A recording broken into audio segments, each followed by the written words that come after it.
Bonjour et bienvenue à la critique exigeante pour cette vidéo particulière où je propose des corrections à faire à l'œuvre Naruto pour la rendre bien meilleure. Parce que si vous connaissez un peu cette chaîne, vous savez que je ne porte pas Naruto dans mon cœur. J'ai en fait même un rapport traumatique avec l'œuvre, dans le sens où, à l'époque, il y avait Bleach dans ma vie, et je me suis dit, bon, ben, il y a aussi Naruto qui est ce grand Neketsu Shonen dont on parle, donc pourquoi pas. Je regarde, je me fais un peu chier. La fin de l'arc Zabuza me convainc de peut-être me dire peut-être que finalement ça peut être du même Agabi tout le long. Je continue à me faire chier. Rock Lee, son combat contre Gaara arrive et voilà. Je me dis encore une fois, peut-être que je peux continuer. Et après coup, honnêtement, je me suis fait chier tout le long. À un point tel que je persistais à écouter l'œuvre juste pour me dire, bon ben, comment ça se termine? C'était une grave erreur de jugement de ma part. Erreur que je n'ai pas répétée avec One Piece. Donc, je précise, vous avez le droit d'aimer Naruto comme qu'il est actuellement, mais je pense que vous avez aussi le devoir d'être honnête. J'adore Fairy Tail, mais j'ai fait une vidéo où je critique allègrement l'œuvre parce qu'elle est très perfectible. À un moment donné, faut pas avoir honte. On a le droit d'aimer des choses, même parfois, c'est pas incroyable. Donc, je vais pas forcément réécrire là de A à Z, c'est juste des petits correctifs qui devraient faire en sorte que Kishimoto ne devrait pas pouvoir se planter la gueule, ou qui assurément devrait faire quelque chose de vraiment plus digeste, de meilleur. Donc, allons-y. Le premier changement, c'est de développer davantage la genèse de l'œuvre, c'est-à-dire qu'au lieu de quelque chose qui est raconté rapidement, littéralement, on le voit en fait. Donc, l'œuvre commencerait sur deux ninjas, les parents de Naruto, qui sont des espèces de ninjas pilleurs, et qui ont envie de voler une espèce d'artefact qui pourrait se vendre pour un bon prix. Cet artefact-là est dans le temple de Kyuubi, ou du moins un temple que Kyuubi est à l'intérieur. Et il n'apprécie pas trop qu'on lui vole son artefact, donc il décide de partir à la chasse de ces deux voleurs-là. Et les parents de Naruto ne sont pas de très bons individus, et disent donc qu'ils vont fuir vers le village. Donc Kyuubi les suit, arrive à Konoha, détruit des choses, tue des gens. Et pour ajouter au fait que c'est peut-être pas des bonnes personnes, ils ont Naruto avec eux, Naruto bébé. On peut quand même essayer de mettre un petit peu, pas juste que c'est des connards, donc peut-être qu'ils se servent de bouclier, tant de protéger Naruto d'une attaque de Kyuubi, ça les tue. Naruto est toujours en vie. C'est alors que Minato débarque, pas capable de vaincre Kyuubi, mais peut le sceller dans Naruto, s'exécute, mais c'est un jutsu terriblement demandant, et ça le tue. Et voilà, on aurait ainsi cette jeune-là transformée. Pourquoi ce changement?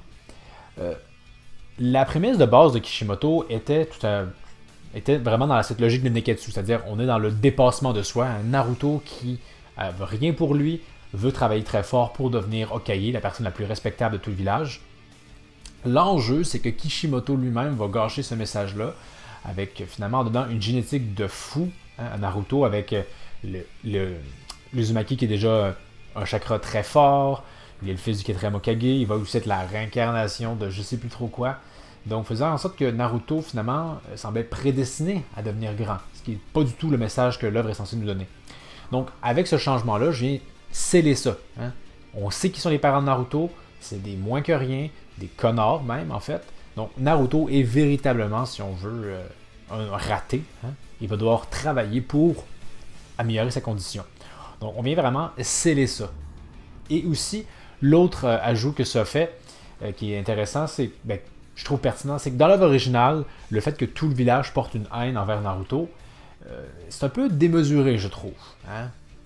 Il est nullement directement lié avec le fait de Kyuubi. Il porte Kyuubi en lui, mais c'est tout. Je trouve que c'est un peu poussé. Dans le correctif que j'ai fait, c'est à cause des parents de Naruto. Si Kyuubi a détruit un village, tué des gens, ils sont morts, donc ils jettent leur haine, leur dévolu, sur Naruto. Ça fonctionne un peu mieux en ce sens-là, je trouve. Ou si on précisera que le fait que Naruto soit justement le fils de moins que rien, donnerait pas un traitement de faveur. Dans l'œuvre originale, il y a beaucoup de gens qui, au final, savent que Naruto, via son nom surtout, est le fils de Minato, et pourtant, il lui cache la vérité même, c'est un petit peu débile. Donc ça vient, je trouve, garantir qu'on ne devrait pas dérailler dans le reste de l'œuvre. Autre changement que je fais et qui risque de peut-être être un peu plus dérangeant, et je peux comprendre pourquoi, c'est que je vais virer le personnage de Shikamaru. Pourquoi? C'est parce que Sakura va revêtir son archétype. Dans cette correction, Sakura est une ninja qui est compétente. Et pour y arriver, ben justement, c'est une ninja qui utilise la stratégie, son intellect pour réussir à s'en sortir. Donc on va le savoir chez Shikamaru, sinon ça ferait doublon. Elle pourrait même être une Sakura Naru, hein, c'est-à-dire qu'elle a le pouvoir des ombres. Pourquoi pas? Pourquoi ce changement? Je pense que c'est assez clair. Dans l'œuvre originale, Sakura Haruno est l'un des personnages féminins, ou juste personnages, hein, les plus détestés, tout grand manga confondu, honnêtement. Elle sert à rien. Le seul moment qu'elle fait quelque chose, c'est son combat contre Sasori. Après coup, il n'y aura plus rien. Honnêtement, un personnage de boulet, c'est navrant à quel point elle fait partie d'un trio, mais est vraiment la troisième roue du carrosse. C'est de la merde. Vraiment. Et on peut même pousser ça plus large. Naruto, parmi tous les grands Neketsu, c'est vraiment l'un des mangas qui, je ne veux pas aller dans la misogynie, là, mais traite moins bien ses personnages féminins. Même Dragon Ball, qui est plus vieux jeu, le fait quand même mieux, c'est-à-dire que c'est 18, hein, mise de l'avant, Bulma d'une certaine façon, bref. Dans Naruto, c'est pas tant le cas, honnêtement. Je veux dire, même quand un personnage est mis en valeur, comme par exemple Temari, hein, personnage mis en valeur, ben, elle fait rien dans le récit. Hein. Dans Shippuden, j'ai pas le souvenir qu'elle fait quoi que ce soit de vraiment marquant. Dans le cas de Tsunade, par exemple, qui même si on nous dit qu'elle est forte, ben, en réalité, on va souvent nous rappeler que elle a des alter ego masculins beaucoup plus puissants qu'elle, hein, Jiraiya, Orochimaru, etc. Et ça fonctionne pour à peu près tous les personnages féminins. Donc, cette volonté-là de faire de Sakura un personnage important dans le récit, qui a beaucoup de moments de gloire, qui est aussi intéressante, autant mis en valeur que Naruto et Sasuke, ben, honnêtement, ça peut juste rendre l'œuvre bien meilleure. Hein. Et dans la même veine, si on veut de traitement personnage féminin, Aku, c'est une fille. Parce que pourquoi pas, hein? Vraiment, là, on dirait quasiment que Kishimoto s'est dit « Oh, qu'est-ce que je suis en train de faire, moi, là? Un personnage féminin puissant? Non, c'est un garçon, finalement. » C'est un petit peu malaisant, donc Aku est une fille. Et aussi, pour en revenir à Sakura, tout son intérêt amoureux envers Sasuke, on vire ça. Je trouve, et même Sasuke va le dire, que ça se base sur rien, ils n'ont pas une bonne chimie, c'est même malaisant à la fin. C'est sûr que, bon, vu qu'elle ne sera plus une victime, il y a toute cette thématique, toute cette relation dynamique, la dynamique de la relation qui va changer. Mais quand même, je vire ça parce qu'elle n'a pas besoin de se définir par rapport à son amour pour quelqu'un. On vire ça. Autre changement. Donc, avant l'arc Zabuza, nos héros ont 2 à 3 péripéties de durée moyenne quand même. Pourquoi ce changement? Parce que le problème, c'est que nos héros, leur première véritable mission, c'est une mission de rang S. Et comment dire, hein, c'est comme si tu commences ton œuvre et que dès le départ, on affronte l'être le plus puissant sur Terre ou l'univers, peu importe. Ben, après quoi, on fait quoi? Hein?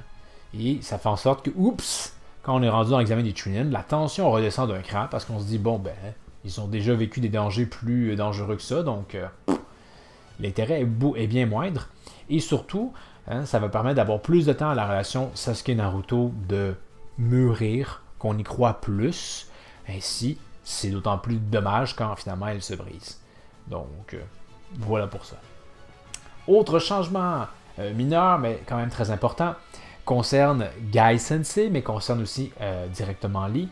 Donc, Gai Sensei est un ninja capable d'utiliser le ninjutsu et le genjutsu en plus du taijutsu. Pourquoi ce changement? Parce que je sais pas pourquoi, mais Rock Lee était un des personnages les plus intéressants de l'œuvre. En fait, c'était le véritable Naruto de son œuvre, c'est-à-dire vraiment un raté, mais qui, à travers ses efforts, veut devenir grand. Et l'enjeu, c'est que passer le combat contre Gaara, c'est un peu oublié. On le ramène contre Kimimaro, mais honnêtement, entre vous et moi, là, il se fait sauver par Gaara, donc est-ce qu'il brille vraiment tant que ça? Je dirais que non. Surtout qu'il ne prête même pas assistance après coup à Gaara. Il essaye, mais en vain. Il gêne plus Gaara qu'autre chose. Hey, ça le met en valeur. Hein? Donc Kishimoto semble se dire qu'il y a Gai Sensei qui est comme Rock Lee, mais en plus populaire. Et finalement, Gai Sensei va juste devenir Lee, tout simplement, avec un peu plus d'entre-gens. Et on va même apprendre qu'en fait son père était aussi comme Lee. Donc au final, pourquoi Rock Lee est le fils de Gai Sensei? C'était vraiment étrange, très maladroit. Ça a complètement tué tout ce qu'on pouvait faire avec Rock Lee, parce que son rêve a été accompli par Gai Sensei. Gai Sensei, c'est un ninja de renom. Et ben, finalement, on nous dit qu'il est quand même utilisé le taijutsu lui aussi. Alors que, hein, souvenez-vous, au début de l'œuvre, du moins dans l'anime, il invoque une tortue, si je dis pas de bêtises. Donc, il est quand même de faire autre chose que du taijutsu. Hein. Fait que bref, non, un changement à faire. Hein, Guy ne peut pas utiliser. C'est un ninja complet, ok? Il y a juste Rock Lee qui est vraiment son cas unique à lui. Faisant en sorte que ben, on l'abandonne pas aussi comme personnage. Hein? On délaisse Guy, non, on veut voir Rock Lee réaliser son rêve. Hein? Redisons-nous encore, on n'a jamais vu ça encore. Après son combat contre Gaara, ben, c'est terminé. On présuppose qu'il a réussi. Alors que non. Hein? Donc, hein? De l'amour pour Rock Lee, s'il vous plaît. Ouais. Ensuite, autre changement qui peut aussi poser problème à certains, c'est que le Mangekyou Sharingan, ça n'existe pas. Pourquoi ce changement? Parce qu'à peu près rien fonctionne à propos du Mangekyou Sharingan, en plus que ça vient un peu nuire à l'œuvre au global. D'une part parce que c'est trop puissant, ça fait que les Uchiwa mettent à la honte, foutent la honte hein, aux autres clans ninja. On s'entend que leur pouvoir peut évoluer et leur conférant des habilités aléatoires totalement. Là, hein. On passe de pouvoir se déphaser, hein, passer d'une dimension à une autre, créer des flammes, une invocation géante. Il n'y a rien en lien avec un pouvoir oculaire là-dedans, là, absolument pas. Hein, c'est comme si, je sais pas, le clan des Kiba, finalement, il pouvait vous transformer en singe en vous touchant. C'est comme, pourquoi ça, c'est quoi le lien avec les chiens? Hein? Donc, bref, le Mangekyou Sharingan est juste trop puissant pour ce que c'est. En plus qu'il y a tous les trucs qui ne suivront pas, hein, comme faut qu'on se l'enlève, faut qu'on aille celui d'un frère si on veut pouvoir l'utiliser indéfiniment, mais finalement Obito ne respectera pas cette règle-là. Ça bouffe beaucoup de chakras, mais finalement pas vraiment. Encore une fois, Obito l'utilise à outrance et son chakra semble vraiment être préservé, etc. Donc, on vire ça. Et là, je sais que ça pourrait être mécanté dans certaines personnes parce qu'il y a quand même des habilités du Mangekyou Sharingan qui sont cultes. Ben, on est dans un monde ninja, hein. Donc ça a juste à être des techniques ninjutsu que nos héros, que les ninjas maîtrisent. Hein, par exemple, Itachi, hein, on pourrait dire que c'est un ninja de génie, notamment parce qu'il est capable d'utiliser hein, la technique ultime de Gaton, Amaterasu, une flamme qui ne s'éteint jamais. Je veux dire, il y a des techniques de feu dans Naruto, donc autant juste faire que Amaterasu soit un élément de ceux-là. Et on peut faire la même chose pour les différentes techniques, je veux dire, il n'y a pas besoin de passer par un œil pour conférer ça. Il y a peut-être Susanoo qui est un peu plus dur à justifier. Mais bref, il y a moyen de contourner ça quand même. C'est sûr que ça fait en sorte que, bon, il y a quand même quelque chose de badass avec le Mangekyou Sharingan, je le renie pas. Mais c'est trop puissant comme concept. Ça fout la honte au Byakugan qu'on nous montrait comme supérieur. Et voilà. Donc on vire ça. Je pense que ça va faire que l'œuvre est bien meilleure. À la limite, on pourrait, hein, avec Itachi, prétendre que justement, il veut arracher l'œil de Sasuke pour disant que ça va lui permettre justement d'éveiller le Mangekyou Sharingan en lui, pour qu'on se rende compte après coup qu'il est menti.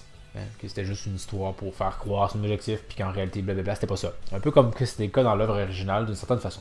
Autre changement à faire, et l'un des derniers, si on veut, parce qu'à un moment donné, hein, je fais tous ces changements-là, puis après coup, c'est sûr que ça va alterner, à faire différer l'œuvre, donc aller précisément pour la fin de Shippuden ou la moitié, hein, c'est plus difficile, parce que l'œuvre va être changée par mes changements.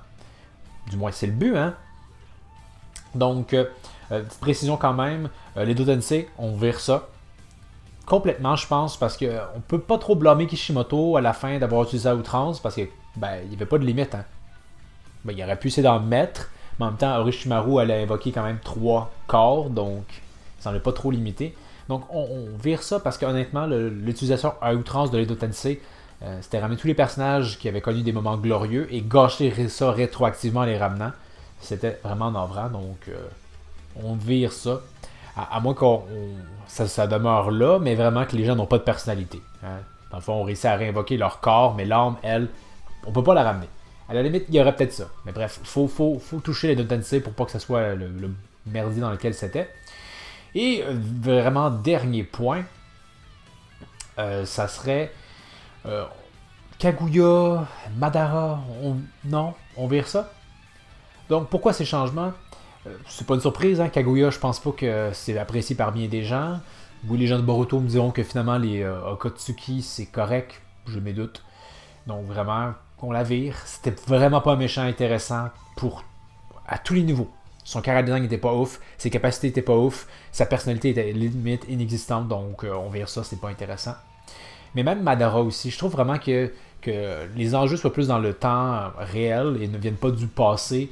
c'est beaucoup plus intéressant. À la limite qu'on travaille davantage l'œuvre pour que, et c'est déjà un peu le cas actuellement, là, que Pain soit vraiment le dernier antagoniste. Déjà dans l'œuvre de base, on a ce sentiment-là de dire comme ah, ça aurait peut-être dû s'arrêter là. Ben, travaillons de bord pour que ça s'arrête là. Surtout que, redisons-le, Pain semble être vraiment la menace ultime avec ses 6 corps, etc. Plus impressionnant que Madara, honnêtement. Madara, c'est juste genre, hey, je suis pas tuable, mais je me fais tout le temps péter la gueule. C'est ça. Donc, on change la fin, on écourte peut-être l'œuvre. Justement, on s'épargne la guerre ninja. On se concentre sur l'Akatsuki comme vraiment menace finale et Pain comme le chef. À mon avis, ça ferait une œuvre beaucoup plus concise et agréable. Donc, ceci conclurait les changements que j'apporterais à Naruto. Donc, qu'est-ce que vous pensez de modifications? Êtes-vous en accord, désaccord? Vous pouvez toujours aussi faire des amendements, des changements à mes propositions. Et aussi, proposez-moi des trucs que vous changeriez pour rendre Naruto beaucoup plus digeste. Donc, activez-vous dans les commentaires, ça peut être des échanges intéressants. Pour la prochaine critique exigeante, je vais faire la review, j'en avais parlé je pense dans la précédente vidéo, je sais plus, mais bon, de Classroom of the Elite. Il y a 2 saisons, j'ai écouté les 2 récemment, et ce fut une agréable surprise, donc ça va me faire un plaisir d'en parler.